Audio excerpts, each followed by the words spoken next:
This is the C68 Carbon charger from Exomod Carbon.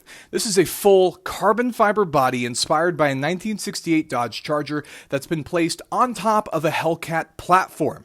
So that means you get all of the modern amenities from Hellcat muscle, but all the classic look of a Dodge Charger. The body had to be widened 4.5 inches to fit the Hellcat platform, but you save 400 pounds with this body over the standard Hellcat body. And this does have 807 horsepower from the Redeye engine, and it has a top speed of over 200 miles an hour. That being said, you can still get these bodied with a Scat pack if you wanted to do so, but because the body's carbon fiber, they also have options to get exposed carbon fiber if you want that look, but this one was painted for a more classical look. They have a variety of colors, wheels, stripes, really whatever you want to do, they'll make it happen for you, including custom interior options. I think we could all agree this is what we expected from Dodge when we heard the Charger and Challenger were coming back.